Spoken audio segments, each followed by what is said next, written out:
Nosso último painel nos conduz ao horizonte da inovação e da esperança. O tema: terapias avançadas e perspectivas futuras. Quando a gente fala sobre epilepsias raras, gente, falar do futuro é falar da ciência em movimento. A moderação deste painel será conduzida por duas queridas super especialistas. Convido ao palco a doutora Cristine Cuquier.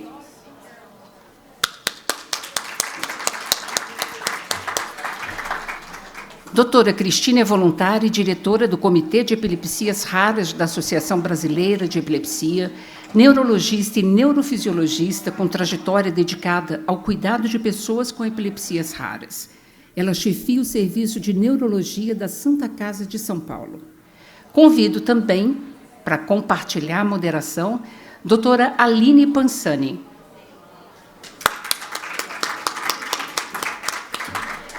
Doutora Aline é voluntária, fundadora e coordenadora do grupo AMI, Amigos Antimortalidade em SUDEP e Epilepsia, diretora do Conselho Científico da Associação Brasileira de Epilepsia. Ela é fisioterapeuta, professora, pesquisadora em epilepsia e SUDEP, morte súbita em epilepsia.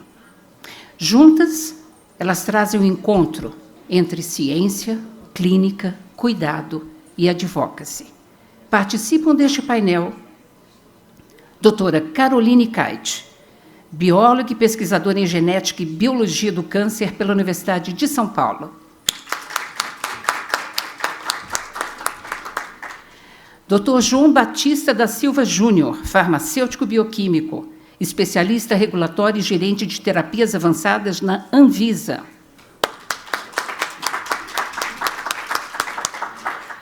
Márcio Souza, CEO da Praxis Precision Medicines. Por favor. E participa online conosco a doutora Cat Valente, neurologista infantil, epidemiologista e neurologista clínica, diretora técnica e científica do Laboratório de Neurofisiologia do Instituto de Psiquiatria do Hospital das Clínicas da USP, colaboradora da Liga Internacional contra a Epilepsia, principal entidade global que define classificações, diretrizes e padrões de cuidado para pessoas com epilepsia. Cada palestrante terá a média de entre 10 e 15 minutos, coordenado pela doutora Cris e Aline. Palavra de vocês. Obrigada. Primeiramente, eu gostaria de agradecer a presença de todos e todas, né? Temos uma sessão, painel misto, que bom. E passo a palavra, então, para você, Caroline Cait, para falar um pouquinho sobre a questão dos modelos experimentais na epilepsia e a importância disso para as epilepsias raras. Acho que eu tenho a apresentação.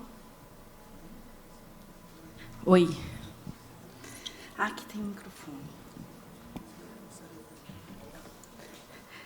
Olá, boa tarde. Eu sou Caroline Cait e trago aí, então, um tema que é um pouco complicado, que são os desafios, né, do desenvolvimento de terapia avançada para as condições epiléticas. Mas antes, né, eu acho que queria agradecer o convite. Eu acho que esse evento é muito importante, porque junta diferentes pessoas, né, desde o paciente até empresas, pesquisadores, a parte regulatória. E queria aproveitar que o João está aqui e contar um pouco como, porque, né, está ali meu nome, Caroline Cait, e eu sou fundadora e CEO da IOS Biotech. Então, eu era pesquisadora, ainda sou pesquisadora, né, mestrado, doutorado, mas no doutorado decidi, então, empreender e deixar a universidade com foco, né, de gerar produto, ou seja, transformar a pesquisa em droga, né, tirar da bancada e levar para a prateleira. Não é fácil.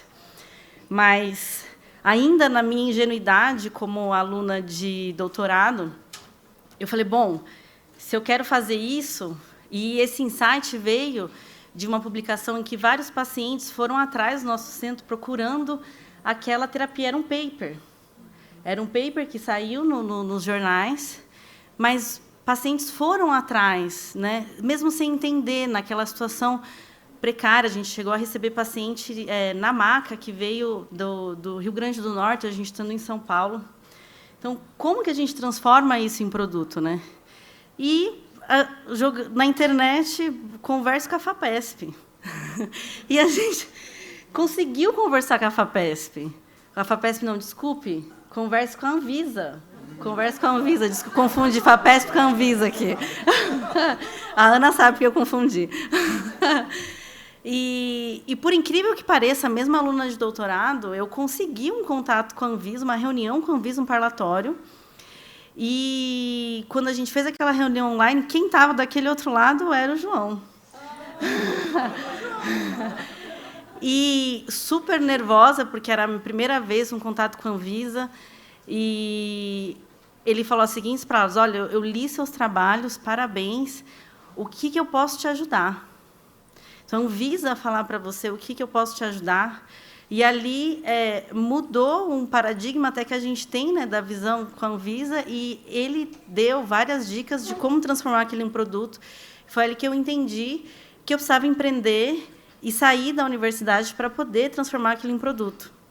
Né? Então, queria deixar esse fato histórico, que é verdade, porque a partir desse fato é que eu comecei a entender o que eu vou passar para vocês um pouco aqui. Então, não estou nem como cientista hoje, nem como startupeira, mas como amiga, para a gente entender um pouco essa trajetória, né, de transformar a pesquisa em produto, porque conhecimento liberta e, quem sabe, a gente encontra mais produtos aqui, né, no Brasil. Então, qual que é a trilha desse desenvolvimento para a gente fazer terapias avançadas? Esse é um esquema mais friendly, vamos dizer assim, que eu encontrei. Ele é bem mais complexo que isso, mas você tem aí, né, desde os testes pré-clínicos, que eles começam, né, os testes não clínicos, com testes no laboratório, testes animais. Depois a gente vai para o estudo clínico, fase 1, fase 2, fase 3, depois tem análise de dados, até ali na frente que você vem a aprovação. Né? Então, essa é uma jornada longa que dura de 5 a 10 anos. Né? E, às vezes, a gente, dentro da academia, a gente não tem ideia disso, ou até você é um paciente, você não tem ideia disso. Né? E quais são os principais desafios? Quais são os principais gargalos de você tirar isso da bancada e transformar em produto? Primeiro, obviamente, é o tempo, que, às vezes, né, os nossos filhos não têm esse tempo, né, mas ele é um tempo longo. A professora Márcia deixou isso claro na palestra anterior. Né? O custo disso é elevado. Então, chega a ultrapassar 2 bilhões. Né? A questão de escalabilidade. Então, aqui, a gente entra numa questão que, às vezes, a gente da bancada não sabe a importância dos engenheiros de produção. Né? Então, a professora Márcia mostrou, há 3 anos, estava trabalhando na formulação. Então, uma coisa, já que ela usou o exemplo de receita, né? Você fazer um estrogonofe para a sua família com 5 pessoas é uma coisa. Se fazer um estrogonofe para 500 pessoas, já é outra coisa. Então, quando você vai escalonar isso, existe uma dificuldade. Como que você resolve isso? Usando ciência. Mas, se você não insere essa questão no início da sua pesquisa, você pode ter um problema depois de produção lá na frente. Muitas empresas, muitos produtos, eles não chegam ao mercado porque ele não tem escalabilidade. Um exemplo muito claro é a própria vacina da dengue. Ela tem uma produção limitada e, por isso, que a gente não consegue alcançar populações grandes. É problema de escalabilidade. E o risco regulatório, aqui eu coloco o risco regulatório, mas, na verdade, é uma regulação extremamente necessária, não vou adiantar que o João vai falar, para garantir essa segurança. E o fato da gente entender que ela está ali para dar segurança ao paciente e agir como parceiro e colocar isso logo no início, ou seja, logo quando você está desenvolvendo a droga lá atrás, é o que resolve esse problema. Então, se você está ali ainda desenvolvendo a droga e você já pensa, como que eu vou entregar? Você vai lá na frente, no paciente. Qual vai ser a via de administração? Quais são os testes que eu preciso fazer? Né? Então, nós, pesquisadores, nós não temos isso quando a gente se forma. Né? Então, uma coisa é você produzir um paper, você tem as perguntas para um paper, mas e para produzir um produto? São perguntas completamente diferentes. A gente foca na segurança. Né? Então, o regulatório ele vem para funcionar como um Waze, um mapa, e dizer agora você vai para a direita, vai para a esquerda e vai para frente. Se você começa esse caminho sem o Waze, você tem que voltar. E não é culpa do Waze, é porque você não ligou ele antes. E quando a gente pensa nas condições, né, epiléticas, aí complica mais ainda, porque ali onde eu coloquei em rosa é justamente onde dificulta. Então, além da jornada ser difícil, aqui a gente tem vários gargalos adicionais nessa fase pré-clínica para essas condições específicas, né? A gente tem a complexidade genética, né, a heterogeneidade genética, a gente tem a ausência de modelos pré-clínicos para muitas das condições, e a gente tem a questão da entrega para o cérebro. Então, delivery, né? O cérebro ele é um órgão ali todo especial, que você tem uma barreira, chamada barreira hematocefálica, e não é tudo que passa para lá. Então, sempre quando você tem que desenvolver uma droga, você tem que pensar nesse delivery, né? Hoje, tudo que você injeta sistêmico, ele chega de menos que 0,1% no cérebro. Então, você também tem que pensar nesse delivery, né? Então, como que a gente faz? Se a gente quiser desenvolver uma terapia para uma doença, né, uma epilepsia rara, qual que é o nosso ponto de partida? Vamos brincar aqui de ser startupeiro. Vamos montar nossa startup aqui hoje, nessa tarde. O primeiro ponto de partida é justamente buscar um alvo, né? E aí a gente entra nessa questão, olha a quantidade de mutações e possíveis alvos que eu tenho aqui.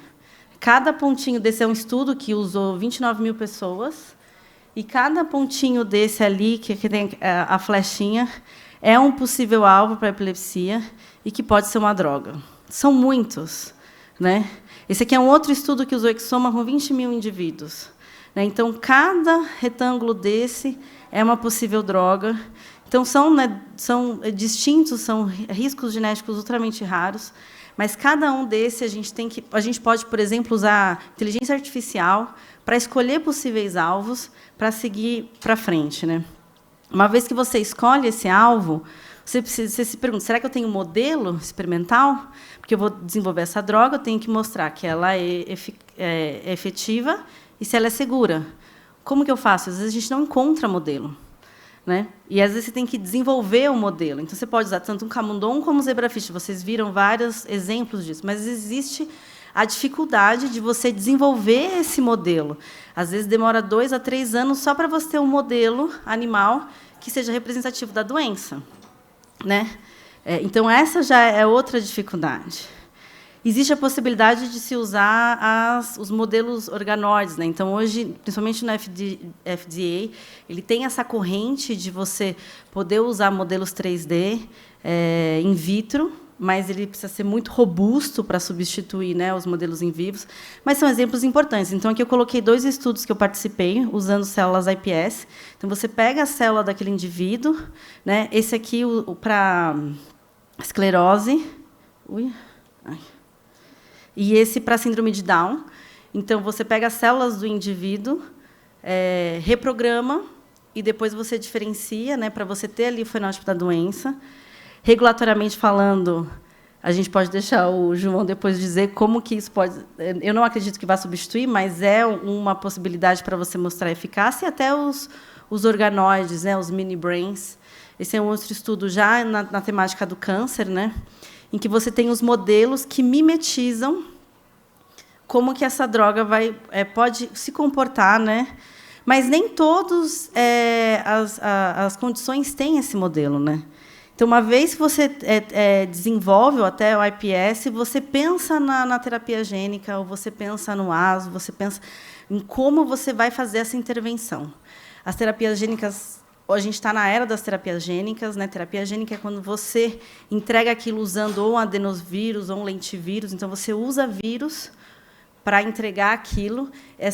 Os modelos atuais, eles têm as suas limitações, né? Na nossa empresa, na nossa startup, a gente está desenvolvendo um modelo novo, usando flavivírus para entregar esses genes, né? Ou você pode usar oligonucleotídeos, né? Então, apenas um exemplo. Vamos aqui, montando a nossa startup, usar um exemplo alguém que percorreu todo esse caminho, né? Então, a gente tem a síndrome do Phelan-McDermid, que é PMS, que é um autismo sindrômico, e está ali embaixo entre os sintomas neurocomportamentais e epilepsia. Né? E eles identificaram primeiro o gene, né, SHANK3, que leva a essa condição, desenvolveram modelos animais, né, fizeram teste, fizeram dentro do modelo animal a reposição desse gene SHANK3. Então, eu identifiquei o gene, eu desenvolvi o modelo, e, no modelo, eu vi que, se eu repor o gene, ele volta, né, ao seu estado saudável. Então, vamos desenvolver terapia gênica para PMS? Sim. E qual que é? Simplesmente você entregar aquela proteína que está faltando. E tem uma empresa que pensou nisso, que é a Jaguar, que está desenvolvendo um estudo clínico de fase 1, justamente com adenovírus, para entregar. E olha aqueles números ali embaixo. Quanto custa isso? Eles tiveram um total de investimento de 130 milhões de dólares para chegar no estudo clínico de fase 1. E, do governo, eles receberam 7 milhões de dólares. Né? Então, é caro. Então, a gente passou por todos esses desafios, né? O tempo, o custo, a produção, o risco regulatório e o risco Brasil. E aqui eu estou colocando alguns pontos para justamente levantar uma discussão, que a gente tem que aproveitar, né, essa mesa cheia de pessoas incríveis. Aqui são as pessoas que recebem o título de doutor, o ranking por país, né? Isso saiu em 2025. A gente está aqui, ó. A gente está na frente da Espanha, da Coreia do Sul.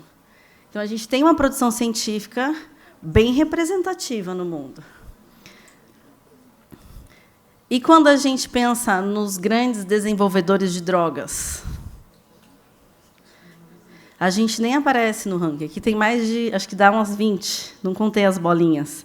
Mas a Coreia do Sul, que está atrás da gente, está em terceiro aqui no desenvolvimento de drogas. Então, o que acontece com a gente nesse meio que a gente produz, cientificamente falando, e não produz drogas? Né? E aí tem um outro trabalho da FDA muito interessante, em que ele fala de todas as drogas que foram aprovadas, qual que é a origem delas, isso no FDA. Né? Isso aqui é pensando no sponsor, né, no cara que está colocando, que está representando, né, a droga diante do órgão regulatório. E 65% vem externo, ou seja, não é a própria farma que produz. Quando a gente pensa em biológicos, 63% veio de biotech, são startups. Então, quando a gente agora coloca aqui a trilha, a jornada longa, desde ali identificou o gene até chegar no paciente, essa primeira etapa é feita pela academia, e esse meio começa a ser regulado pela Anvisa. Eu já estou trabalhando com algo que é um produto, um protótipo de produto. Quem faz é a startup, é a empresa de biotech. E depois ela é incorporada na farma. E a gente tem esse meio aqui, ele não é incentivado. A gente não tem startups. O que é uma startup? São pesquisadores que saem da academia, começam a falar com advogado, com contábil, com regulatório, com PI, e é uma instituição privada que ela é frágil, então ela precisa do apoio da academia, do governo e da farmácia. E, infelizmente, no Brasil, a gente não tem esse apoio.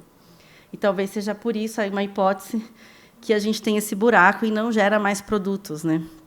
Era essa discussão que eu queria deixar para vocês. E aí tem o QR Code do pitch da IOS Biotech. Obrigada. Muito obrigada, doutora Caroline. Ótima a palestra. Conseguiu passar bastante para a gente os desafios, né, de produzir terapias inovadoras. Muito obrigada. A gente vai deixar as perguntas para o final. E agora vou trazer a vocês, né, chamar o Dr. João Batista, que vai falar agora a versão, né, da regulamentação, né, como é o outro lado. Ela falou da pesquisa, do ponto de vista do pesquisador e de startup, e você fala da regulação. Pois é, então. Olha para você ver, vai começar bem, né? Então, eu queria agradecer, primeiro, boa tarde a todo mundo, agradecer à mesa pelo convite, ao Daniel, né, que organizou tudo isso e proporcionou. É a segunda vez que a gente está aqui, estou muito feliz e honrado de estar representando a Anvisa com vocês. Sempre que a gente está numa associação de pacientes, aqui tem profissionais, tem empresa, tem tudo, mas para nós é muito importante porque é o fim do nosso trabalho, né? Só tem sentido a gente trabalhar, cada um de nós aqui nos nossos setores, para atender paciente, porque senão não tem sentido nenhum, né? Então é muito bom estar aqui, é como se fosse dar um gás no nosso trabalho e eu gosto de levar isso para a equipe também, né? Então vou passar rapidinho aqui, só para contextualizar um pouco o que a gente discutiu e trazer um pouco, porque a Anvisa, a regulação sanitária, ela é a primeira linha regulatória. Vamos falar um pouquinho mais sobre outras regulações. E eu confirmo isso, eu achei muito legal, ela me falou isso já uma outra vez, e é nada mais do que o nosso trabalho, né? É nada mais incentivar que as pessoas sigam as regras regulatórias para que a gente possa ter cada vez mais produtos e serviços para a população brasileira. Então, eu agradeço muito por ter sido um canal, mas nada mais do que o meu trabalho, né? Então, é isso. Nós vamos falar um pouquinho dos aspectos regulatórios. Eu não tenho conflito de interesses. Todo mundo já conhece a Anvisa, né? A gente regula uma série de produtos e serviços, cada um tem um histórico aqui, tem uma forma de regular diferente, e vamos explicar o que é isso aqui. A Anvisa é uma agência grande e ela está ligada ao Sistema Nacional de Vigilância Sanitária, ela é a coordenadora. Então, quando você falar de vigilância sanitária estadual, vigilância sanitária municipal, laboratório de saúde pública, você está falando aí da vigilância sanitária do Brasil e a Anvisa faz a coordenação disso aí, nesses produtos todos, tanto produtos muito antigos quanto produtos novos, né? E é um desafio muito grande de trabalhar com isso. Quando a gente fala de medicamento, ou podemos falar de produto terapêutico como um todo, a gente está vendo, eu trouxe esse desenho aí, como é que a ciência evoluiu na terapêutica, né? A gente sai lá das plantas, passa pelas moléculas mais complexas, hoje a gente tem medicamentos à base de células e genes, né? Até radiofármacos eu coloquei ali também, que é um tipo de produto aí importante. Então, o produto de terapia avançada, que é o nosso foco aqui, ele é um tipo de medicamento. Isso é muito importante porque define o modelo que a Carolina falou, o modelo de desenvolvimento, né? Porque você precisa desenvolver. Então, aqui a gente tem, no Brasil, nós fizemos uma divisão técnica desses produtos, podem ser produtos de terapia celular avançada, é quando o produto terapêutico são células, né? A engenharia tecidual, hoje é possível você desenvolver produtos e desenvolver tecidos humanos em laboratório e mesmo órgãos humanos em laboratório. Isso vai ajudar muito nos transplantes e no futuro aí, essas terapias. As terapias gênicas, que é muito conhecido de nós, né, porque são terapias que têm aí uso em doenças monogenéticas e também tem sido usado muito em oncologia, né? Já temos produtos registrados no Brasil. E produtos combinados, aí, que a gente não tem experiência, mas são produtos aí que pode utilizar equipamentos misturados com essas tecnologias. Tá? Isso está regulamentado no Brasil. Aqui a gente tem... desculpa, eu passei muito, né? Peraí. Ixi, peraí, agora eu me perdi. Aqui a gente tem, inclusive, lei no Brasil, além da gente ter as normas da Anvisa, que são normas técnicas, a gente tem lei no Brasil sobre isso. Isso é muito importante. É um dos primeiros países da América Latina, com certeza é o único país que tem lei específica que define esses produtos. Isso é muito importante, pessoal, para a indústria, para o desenvolvedor, porque tem segurança regulatória, né? Bem, o que a Anvisa faz? Podemos dizer que é a primeira linha regulatória, como a Carolina falou, ela vai passar por outras regulações no Brasil, né? Depois que o produto for aprovado na Anvisa, ela vai passar por regulação de preço, que não é simples, depois por regulação de incorporação nos sistemas de saúde, outras regulações, mas a Anvisa é o primeiro, né, que nos interessa aqui agora. E aí, o que a Anvisa faz? Ela faz avaliação de segurança, eficácia e qualidade. Então, o que a gente fala para o pesquisador? Na sua pesquisa lá básica, lá na universidade básica, lá nos seus alunos de doutorado, mestrando, que seja, né? Pensem nisso, pensem nesses 3 pontos, porque, às vezes, o pesquisador, para produzir um paper e ficar com o fator importante na literatura científica, ele está preocupado com a eficácia, ninguém estuda só segurança, né? E aí, quando vai chegar para a Anvisa, está lá os modelos, a eficácia, está ok, mas e a segurança? Não, você fez algum teste toxicológico?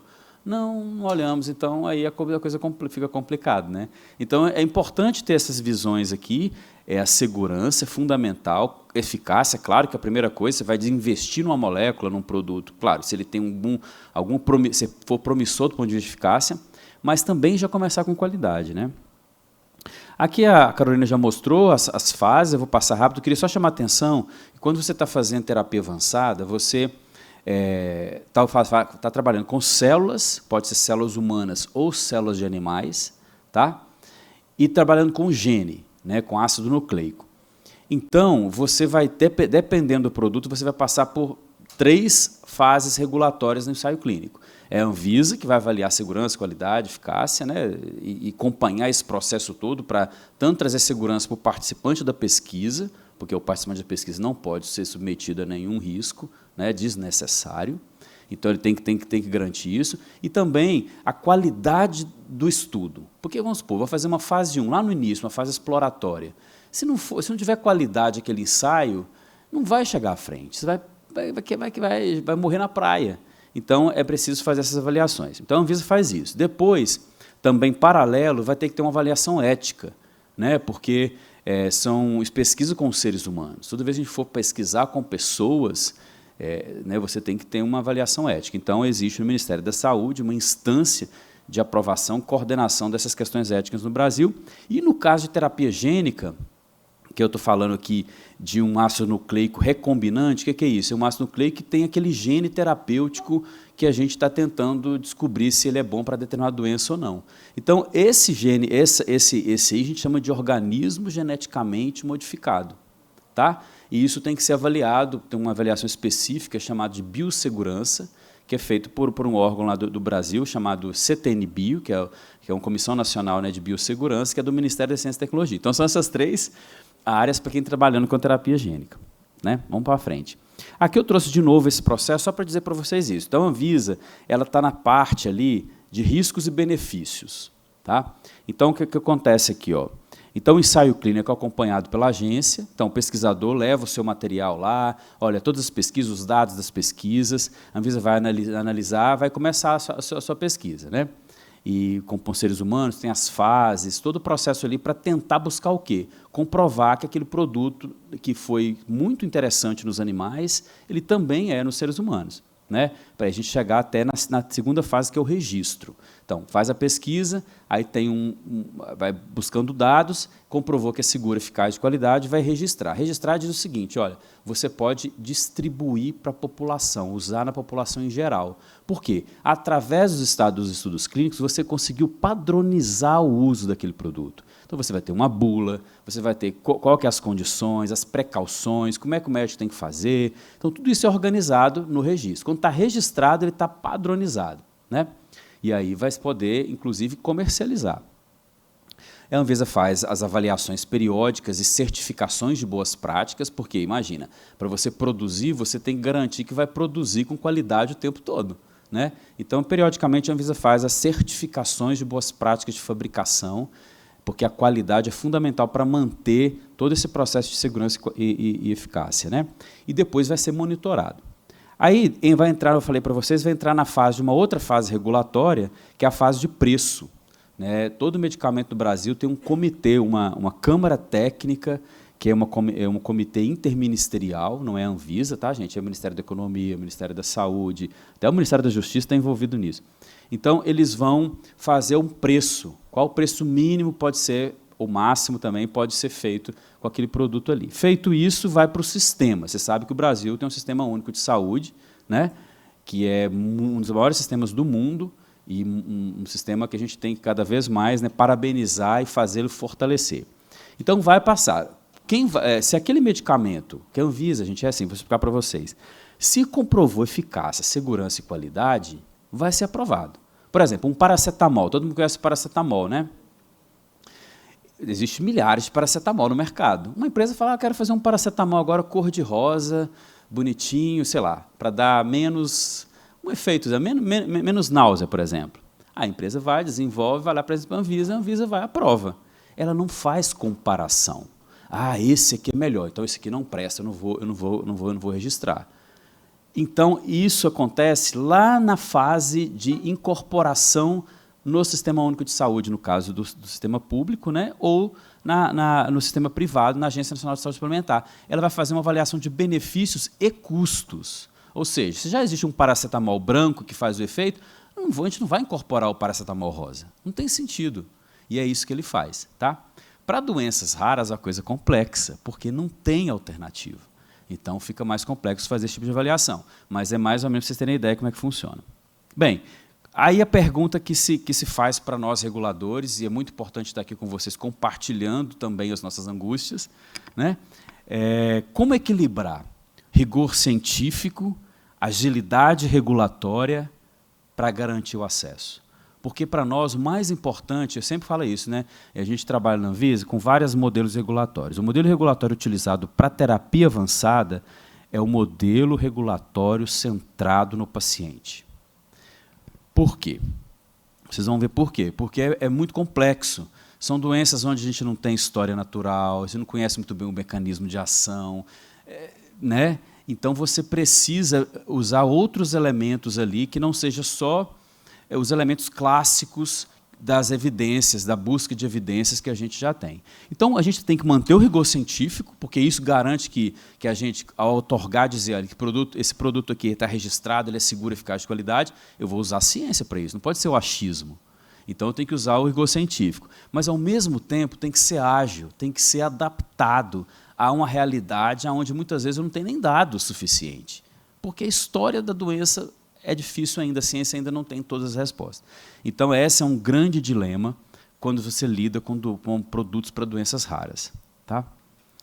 Aí que a gente vai usar essa teoria, podemos dizer assim. Né? Sempre que a gente vai avaliar qualquer coisa, tá, gente? Vai avaliar qualquer tomada de decisão de uma agência reguladora, que tem que basear em riscos e benefícios, ela vai pensar nisso. Tem que ter benefício, o benefício é o mais pesado, e às vezes é assim, às vezes a diferença é essa, o benefício está aqui, o risco está quase chegando perto. Por quê? Porque tem muita incerteza. Toda vez que você tem incerteza, você joga para o risco, porque você vai fazer precaução. Né? Quando você conhece o risco, já não é tanta incerteza mais, você consegue manejar aquele risco. Quando você não conhece, fica ali muito próximo. Tá? Vocês vão entender por que eu estou falando isso aqui daqui a pouco. Tá. Então, tem um contexto terapêutico. Então, uma coisa é você aprovar, avaliar um medicamento ou um produto terapêutico para hipertensão arterial. É amplo na população, se conhece bastante os mecanismos. Eu tenho muitos produtos, eu tenho comparadores de todas as formas. É um outro contexto. Né? Então, aí, por exemplo, para a hipertensão, as evidências são muito maiores. Então, a possibilidade de você utilizar estatísticas específicas, robustas, muito conhecidas. Né? Quando você está falando de um produto para doença rara, onde você não tem alternativa, não tem comparador, não se conhece muito bem da doença, você tem evidências também fragilizadas. Né? Então, você vai ter que lidar com a incerteza. Não adianta nenhum regulador chegar a falar assim, não, a gente só vai aprovar se não tiver incerteza. Não existe esse. Esse não vai aprovar nenhum produto para isso. Então, você vai ter que lidar com essa incerteza. Como é que você faz isso? Através de manejo daquilo que é possível e de mecanismos que vão ajudar você a lidar com isso. Vocês vão entender por que eu estou falando isso aqui. Tá. Hoje, no Brasil, nós temos duas normas. Uma norma mais antiga, de 2017, ela pega todos os tipos de medicamentos. É uma norma que ela traz um procedimento especial para lidar com produtos para doenças raras. Então, agiliza o processo, acelera o processo. Não, se for doença rara, todas as áreas da Anvisa que lidam com medicamentos e produtos terapêuticos vão trabalhar com essa norma aí. E terapia avançada, a gente fez uma norma específica que trata elementos mais adaptados ainda para doenças raras e prioritárias para nós. Então, aqui, quais são as estratégias? Primeiro, o processo de avaliação ele é acelerado e priorizado. Então, se tem uma fila gigantesca lá, se for para doença rara, pula na frente. Tá? E é acelerado, existe um mecanismo de você acelerar essas atividades. Constituição de comitês científicos específicos, então é impossível a agência, nem literatura, a gente nem pode nem pesquisar na literatura, porque tem pouca coisa, tem que chamar clínicos, médicos, para nos ajudar a entender aqueles dados. Utilização de mecanismos de confiança regulatória, isso aqui é uma coisa que tem sido usado muito, é o seguinte, se um país tem trabalhado com aquele produto, uma agência reguladora, uma FDA, uma agência europeia, nós vamos até eles para discutir com eles, porque eles têm mais experiência. Então, a gente vai trabalhar um pouco na segurança, na confiança regulatória com essas outras autoridades. estudos clínicos adaptativos, desenhos combinados, desfechos substitutivos, terapia gênica, por exemplo, muitas vezes o resultado clínico ele demora a chegar, mas o resultado bioquímico, que é a proteína, talvez é rápida. Então, você pode utilizar ali esses desfechos substitutivos para te ajudar. Abordagens estatísticas diferenciadas. Você vai utilizando essas questões, gente, para o quê? Minimizar ou compreender as incertezas que elas vão existir, né? Registros condicionais. E aí que é o pulo do gato. Você pode fazer uma aprovação, mesmo com incertezas, condicionando ao monitoramento de longo prazo. Que a empresa ela não parou o estudo dela, ela vai ter que continuar. Que estudos são esses? Estudos observacionais. E ela não deixa de fazer estudos intervencionais, ou seja, não aplica mais a droga, mas ela vai precisar monitorar isso para a gente ver como é que vai funcionar isso a longo prazo. Se aquelas incertezas que a gente percebeu lá no registro, se ela vai ser dirimida, vai diminuir ao longo do tempo. Aqui é muito grande, não vou estourar meu tempo, mas a ideia é esses desafios, são muitos desafios. Eu falei para a maioria com vocês aqui, eu falei desses desafios. O mais importante aqui é ter essa visão. E aí, pessoal, é bom, eu estou com o paciente, por isso que eu gostaria de falar isso. Quando você tem um registro condicional, e ele pode se confundir com os registros de medicamentos ordinários, né? Um medicamento para a dipirona, né? O ácido salicílico, já muito conhecido. Quando você tem isso aqui, você está usando essa questão que eu falei para vocês, do benefício e o risco. O risco está muito próximo aí do benefício. Se tiver um probleminha, depois de 1 ano, 2 anos de registro, apareceu um evento adverso que não se observava, você talvez precisa segurar esse produto, para entender melhor, para depois voltar no mercado. Então, é muito comum, no Brasil está começando a aparecer isso já, mas na Europa já isso é muito comum, nos Estados Unidos eu creio também, de você suspender, verificar e depois voltar. Não é que o medicamento seja ruim, é porque apareceram questões ali que a gente precisa entender melhor. Tá? Aqui só os últimos dados, já estou terminando. A Anvisa, esse aqui é o dado de 2025, a gente tem hoje tem 76, tá? Aprovamos uns outros. Tem 76 ensaios clínicos aprovados no Brasil, só com terapia avançada, a maioria terapia gênica, enfim. Todos são estudos mais exploratórios. É a primeira vez no Brasil que a gente faz uma reversão, sabe? O Brasil, em geral, tinha muitos estudos fase 3, que é estudos preparatórios para o registro. Nós passamos a ter em terapia avançada fase 1, 2, fase 1, até fase 0 a gente tem. Mas é porque o Brasil ele se tornou foco, né, de ensaios clínicos, porque a gente tem regulamentação estabelecida. Aí eu vou passar isso rápido. As características dos nossos, 84% é patrocinador internacional, mas a gente tem uma galera nacional já com ensaio clínico no Brasil desenvolvendo, terapia gênica sendo desenvolvida no país, com grandes resultados aí, e é bem provável a gente ter nos próximos anos produto registrado nacional com essa tecnologia. É isso, né? Aqui os mecanismos eficientes, eu já falei sobre isso, os produtos registrados aqui, e aí eu queria só, para finalizar, deixa eu voltar, já dei muito spoiler aqui, né? Aqui, esses produtos registrados, né, todos são de terapia monogenéticas, distrofia hereditária de retina, atrofia muscular espinhal, a distrofia muscular de Duchenne, hemofilia, e também os câncer, né, as hematologias, os cânceres hematológicos refratários e recidivados, ou seja, onde você não tem mais alternativa. Todos os registros sob condições, tá? Sob termo de compromisso, por essas incertezas. E aí eu queria só falar para vocês que o Brasil, além da parte regulatória inicial, nós já estamos avançando também na segunda fase de regulação.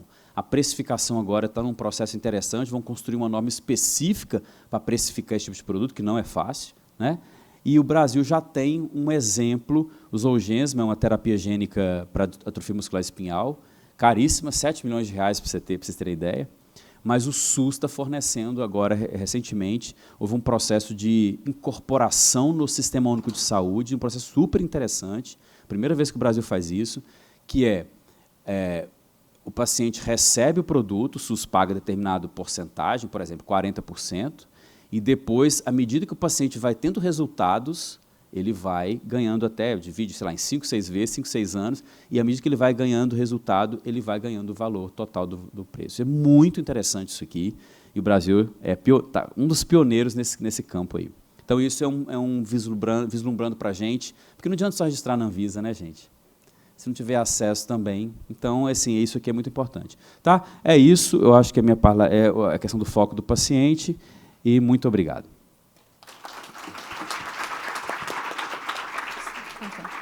Obrigada, doutor João. Acho que deu uma aula sobre o funcionamento de Anvisa e deu a versão dele, né, dos desafios das terapias avançadas sob o ponto de vista da Anvisa. Com certeza.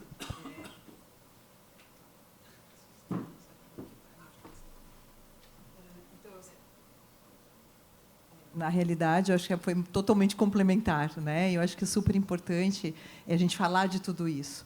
Bom, e agora eu vou convidar o meu amigo, o Márcio Souza, o CEO da Praxis, para falar um pouquinho para a gente dessas evoluções. Como é que a indústria chega até um novo medicamento, né? Vou tentar aqui, fui pegar água porque a voz está indo embora, né? E a Carolina e o João acho que já fizeram basicamente toda a discussão que eu queria ter. Mas talvez a primeira, e é bem simples, é o orgulho do Brasil. Eu acho que é isso que a gente deixa muito fora. Tive algumas conversas nos últimos dias em relação a falar bem do Brasil, falar dos benefícios do Brasil e colocar realmente os constraints, né, como a gente fala, as coisas que podem ser melhoradas, como coisas a serem melhoradas. O que eu vou começar até a falar, o João é uma pessoa excepcional, o segundo painel que a gente faz junto aqui, acho que vai ser todo ano, vai ter um painel aí que vai ter crescendo, vai ter um painel aí crescendo, e para os próximos também, cada vez mais, agora a Carolina também vai estar com a gente, aí uma vez mais. Os passos, como foram descritos, são extremamente importantes. Eu acho que não tem, por muitas vezes, parece que não tem um alinhamento entre os entes sociais. O ente social mais importante é o paciente, e os menos importantes, aqui a indústria, os pesquisadores, a agência regulatória, claro, o Ministério da Saúde, são de importância menor, porque nós estamos para servir o paciente no final. E existe como essa animosidade, algumas vezes, em relação ao que está acontecendo. Como vocês podem ver aqui nesse painel, em muitos outros que tivemos, em muitas conversas com a Anvisa e com outros, não existe isso. Mas existe nesse momento, o que a Cris e o Daniel pediram para eu discutir um pouco, tendo a perspectiva de fora do Brasil, sendo brasileiro, mas tendo a perspectiva de fora do Brasil, quando nós olhamos para a capacidade do Brasil em relação à pesquisa, que é uma parte fundamental, como nós já discutimos aqui o dia inteiro, o que acontece no meio desse processo, quando não só a eficácia, o que é extremamente importante, como já escutamos aí nas últimas falas, mas a segurança no paciente são determinadas. E daí para frente tem mais determinações também, como foi colocado muito claramente, eloquentemente pelo João. Por vezes não se aprende tudo, e se aprende algo depois que o produto foi aprovado, depois que o medicamento foi aprovado, e aí se revisa, positivamente ou não, a avaliação, mas a inicial é o estudo clínico. Então, primeiro, a coisa que eu gostaria de fazer, e são só dois, eu levei bem a sério os 10 minutos aqui, são realmente dois slides principais com alguns tópicos para discussão. Primeira coisa é como estamos divididos em termos de estudos. E esses números mudam cada ano, um pouquinho aqui e ali, mas a magnitude não muda, de uma maneira geral, para todos esses.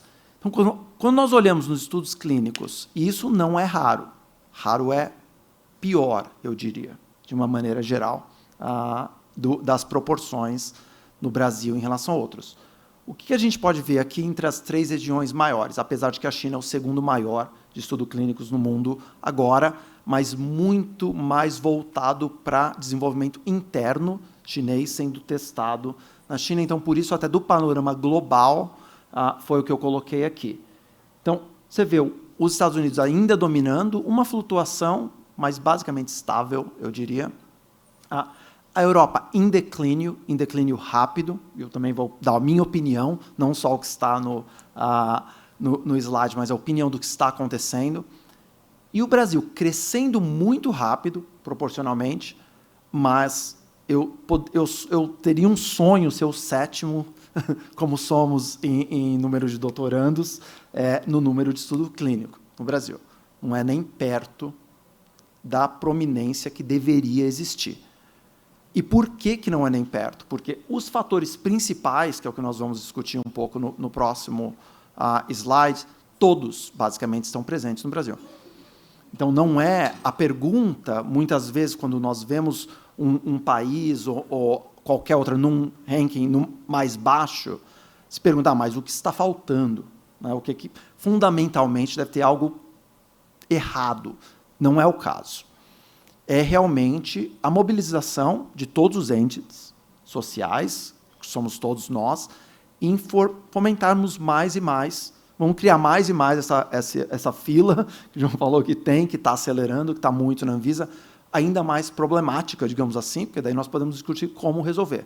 Mas, nesse momento, mudanças fundamentais existiram, basicamente no Brasil, há 10 anos, há 15 anos, o pensamento de fora jamais vá para o Brasil, porque não tem como fazer pesquisa no Brasil. Hoje, um dos mais, o comentário que eu disse que eu faria da Europa, é que eu acredito que o Brasil é muito mais competitivo, do ponto de vista regulatório, hoje, do que qualquer país na Europa. Então, a gente já mudou, mas ainda se faz muito mais estudo na Europa do que no Brasil. Do ponto de vista de população, diversidade de população, não tem nem comparação. Em um país, vamos arredondar aí 250 milhões, e na Europa Central e Ocidental, mais ou menos o dobro inteiro, com 30 diferentes modelos regulatórios. Se fala em um unificado com CTIS, não é verdade, porque ainda se precisa com todos eles. E os Estados Unidos, claro, ainda à frente, mas tem muito espaço entre os Estados Unidos. Não é necessário competir. É necessário realmente colaborar. Eu acho que essa é muito importante. Primeiro, trazer essa perspectiva de que existe muito para fazer, não olhando para quem está na frente, mas sim perguntando como está e como desenvolver mais. Quais são... E a segunda pergunta que foi feita, quando eu conversei um pouco com a Cris, com o Daniel também, foi: estou tomando uma decisão. Em quais países? Né? Muitas vezes, o trabalho do meu time, uma molécula nova, chegamos na fase de que precisamos fazer o estudo clínico, um estudo clínico mais avançado, normalmente depois de fase 1, apesar que eu estou bem otimista de trazer fase 1 para o Brasil também. Quais são os países? Então, são várias perguntas naquele momento que vêm na mente. Então, como eu estou representando a Praxis, mas primariamente representando qualquer leadership de uma startup, de qualquer uma empresa, como você escutou e foi muito legal, quando você fala, a maior parte das drogas não vem das empresas que vocês acreditam que vem, que vocês conhecem. Vem da inovação do pesquisador, das empresas menores, e, por muitas vezes, é vendido no final, é incorporado a uma empresa maior, mas a inovação, nos últimos 30 anos, não teve nenhum ano que as aprovações nos Estados Unidos foram maiores, de legacy, né, das empresas que são maiores, versus as que são menores. Então, se você imaginar, não é um fenômeno novo, não começou nos últimos minutos, anos. É a fonte de inovação mundial, são essas discussões que se cria uma empresa, se desenvolve um medicamento. Por quê? É o pensamento em relação ao final, ao paciente. Na minha opinião, essa é o maior diferencial. Mas, quando nós estamos tomando essas decisões, o primeiro nós falamos, quais são os requisitos regulatórios? Entendemos o bem. Por isso que o marco regulatório brasileiro, sendo tão forte, que não sempre foi forte, né? Então, essa foi uma coisa que nós fizemos aqui, né? Eu não, porque eu já nem estava no Brasil, mas João e todo mundo mais, realmente mudou muito e hoje já dá certeza. Então, isso já não é, a gente já check the box, a gente já faz lá, coloca o positivo. Os executivos, de uma maneira geral, dessas empresas, entendem isso? Não. Então, vou voltar ao primeiro ponto, a importância de ser positivo em relação ao Brasil. Então, quando um dos grupos de vocês estão falando com alguém, com uma empresa que pode estar pensando em desenvolver. A conversa é como o Brasil é interessante para trazer a pesquisa, não como tem problemas. E isso é muito importante. Fala do marco regulatório, pega o infográfico da Anvisa, coloca na frente, nosso não precisa, mas para outros, a gente está falando isso de uma maneira geral, então seria importante. Acesso ao paciente. Talvez o mais importante e o mais atrativo do Brasil, como vocês viram no último, é uma população muito disponível. Qual a limitação dos Estados Unidos, número 1 do mundo de pesquisas clínicas hoje? Tem poucos pacientes disponíveis para pesquisa. Porque, normalmente, como nós escutamos em algumas outras conversas durante o dia, não se pode participar em 2 pesquisas, por questão de segurança, por questão de eficácia. Então, muitos pacientes já participaram. Então, você tem muito, mas reduz. No Brasil, isso não existe. Então, nesse momento, e por muitos anos, a pirâmide também populacional no Brasil é um pouco melhor do ponto de vista de ter a distribuição dos pacientes, já está bem mais plana do que era antigamente, mas ainda muito. Então, isso, outro ponto para exemplificar. O que não temos hoje aqui? Os registros organizados, a epidemiologia. Então, no mesmo ponto de que existem os pacientes, organizar os dados é uma coisa importante nesse segundo. A infraestrutura operacional e logística é uma pergunta constante. Nós esquecemos do tamanho desse país quando estamos vendendo o país e de quão desenvolvida é a estrutura do país em geral. Então, esse não é um problema, mas é importantíssimo que se reforce que não é um problema nessas conversas em relação a novas drogas. Então, não é simplesmente funciona ou não funciona, tem paciente ou não tem paciente. Todas essas coisas estão indo na cabeça. Custo. Não é só o custo, a gente fala de custo do Brasil, não é? Muitas vezes, reduziu muitíssimo, muito mais estável do que um dia já foi. O custo operacional dos estudos no Brasil é, na verdade, menor, de uma maneira geral, do que fora do Brasil. Então, esse é mais um ponto. É muito menor? Não. Tem a variação cambial, que é um dos pontos que está lá? Sim. Mas é algo que pode ser discutido positivamente também, não negativamente, como muitas vezes é discutido. Muitas vezes a gente foca na variação cambial, a gente foca em inflação e não foca no custo total. Qual é a maior vantagem de custo no Brasil? É o tempo. Quando todos os outros itens acima foram resolvidos, o tempo de recrutamento por uma startup, a Carolina falou muito claramente. Quando, por exemplo, temos muitas drogas em desenvolvimento, como o Steve falou, da Praxis, mas não temos nenhuma droga no mercado. Então, hoje, totalmente, o capital da Praxis é capital de risco. Tem um momento que é 0. Todo dia eu acordo e penso no momento que vai ser 0. Então, a grande parte do que eu estou gerenciando todos os dias, todos nós, é o tempo, não é o capital. Então, se vai demorar 1 ano a mais fora do Brasil para se desenvolver, por todos o que falamos, e o Brasil for inserido, se for colocado no começo, o ganho de tempo não é só tempo. Você alongou todo esse processo de uma maneira geral. E esse é um ponto muito grande para se, eu diria, vender, porque tem muitas enfermidades que discutimos durante o dia que não ideias estão começando, colocar o Brasil como ponta de frente. Então, por enquanto, nada perdeu. É isso que eu estava querendo trazer um pouco da perspectiva. Outro ponto interessante, histórico. Mas são bons os cientistas? Existe uma estrutura? Acho que o João falou um dos maiores sistemas de saúde do mundo, mas é o maior sistema de saúde público do mundo e o único totalmente, realmente integrado. Uma diferença muito grande, é o que ele estava falando quando a gente estava sentado, tendo vivido em muitos lugares, tendo um filho que também precisa de bastante cuidado, no Brasil é o melhor cuidado que você pode ter. Jamais, Luciana, a Cris, outros, jamais você teria acesso a esse médico no sistema público, digamos assim, em outros países. Então, a qualidade do profissional de saúde no Brasil é muito alta, a qualidade hospitalar é muito boa, e então existe o desenvolvimento da pesquisa clínica, dos centros de pesquisa clínica, não tanto quanto gostaríamos, mas muito melhor do que quase todos os lugares do mundo. Então, também não é esse underdog syndrome que a gente fala em inglês, não é isso, não. E todos os outros. O último é talvez um que eu gostaria de alinhar um pouco melhor. O momento de intervenção é no começo. Por quê?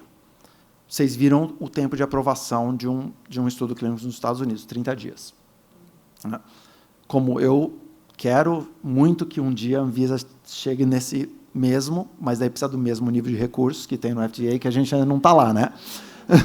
Vai ter, mas não está lá ainda. E todo mundo começa nos Estados Unidos. Se existe uma projeção nos primeiros, vamos dizer, 12 meses, que todos os pacientes vão ser incluídos lá, não vem para o Brasil. Cada mês que se passa é um mês a menos da decisão. Então, o cenário global, a influência é no momento da tomada de decisão. E o último que não está no slide, e eu acredito, vou humildemente sugerir que você inclua para o próximo, capital de risco. Hoje, capital de risco não existe no Brasil. Então, quando você colocou o press release da Jaguar lá com todo aquele capital, 137 milhões, se eu me lembro corretamente, todo o capital que a gente acabou de levantar, mais ou menos 500 milhões de dólares para o desenvolvimento de drogas, isso não existe no Brasil. Por conta da ideia de que as parcerias não são puras. Então, minha última mensagem é: as parcerias são puras, porque, no fundo, quem ganha é o paciente no final. Então, a gente realmente tentar engajar mais, como painéis como esse, como reuniões como essas, e por isso que eu sempre gosto de vir e discutir, porque o potencial está aqui, mas a gente não quer ser do futuro, né? Como fala, o Brasil é o país do futuro. Não, o Brasil é o país do presente, e fazer realmente ser o Brasil do presente. Obrigado.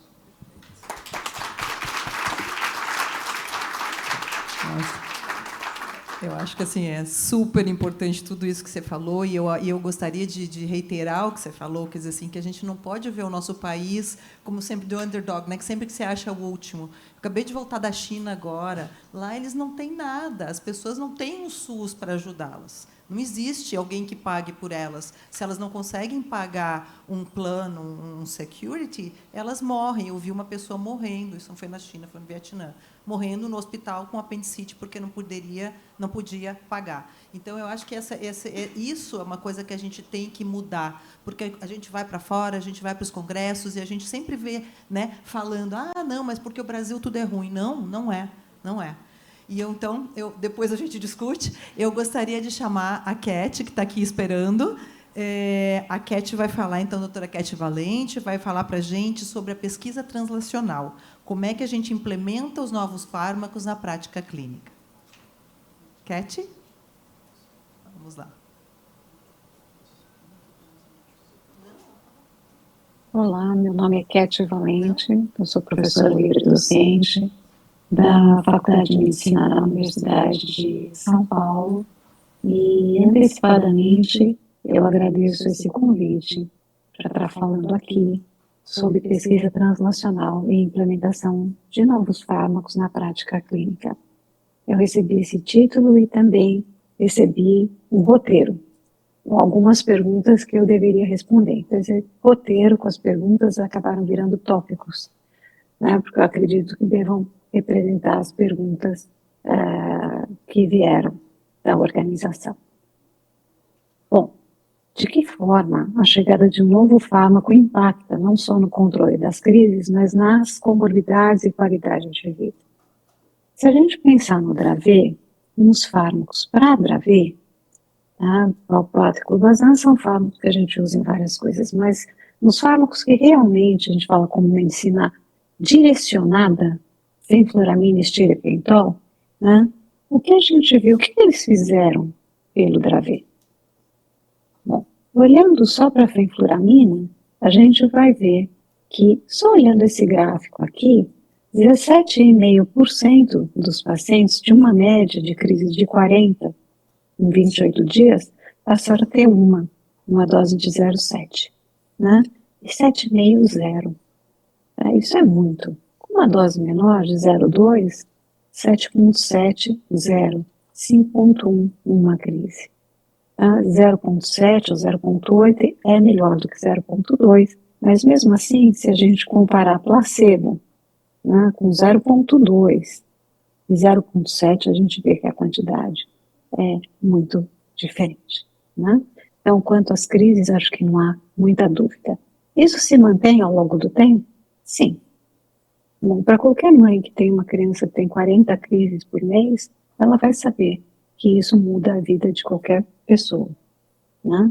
Estiripentol, a mesma coisa. Estiripentol é um fármaco que a gente usa principalmente no início da vida, quando as crianças têm aquele início que a gente chama tormentoso, aquela crises descontroladas, tônico-clônicas, generalizadas, hemiclônicas, e que evoluem para estado de mal e podem levar à morte, porque o estado de mal em Dravet não é o estado de mal em outras doenças. A gente ainda não sabe muito bem por quê. E o que se viu no Estículo, que foi um estudo feito na França e na Itália, é que 71% tinha uma redução de mais de 50% nas crises tônico-clônicas e clônicas no segundo mês. E depois, no estudo de 12 anos, mais de 40% tem uma redução na frequência de estado de mal epilético. Então, assim, para as crianças em que o estiripentol funciona, ele realmente é um fármaco que faz diferença. E faz diferença depois, obviamente, no desenvolvimento. Então, tem sim uma melhora neurocognitiva que é difícil de documentar. Então, aqui a gente tem o uso do brief para mostrar isso, essa melhora. O brief é para ver flexibilidade mental, uma série de características do início da vida em que a performance costuma ser muito ruim nos pacientes com deficiência intelectual e autismo, porque tem, por exemplo, flexibilidade, é uma coisa que eles não têm, né? E com o brief há uma melhora expressiva. Então a gente pode ver essa melhora nas barras verde escuras, tá bom? Então é uma melhora gradual. Com a fenfluramina, a mesma coisa. Mas é só a morbidade? Não é a mortalidade. Então, quem toma fenfluramina e estiripentol, a gente não tem comparado quem toma e quem não toma. Mas a gente tem como comparar a taxa de SUDEP nos que tomam, tá? Tanto na fenfluramina e estiripentol. Então, vou mostrar um gráfico que é melhor do que 1000 palavras. Então, aqui, um dado histórico dos pacientes com Dravet, eu estou usando Dravet como um exemplo, mas existem outras, né?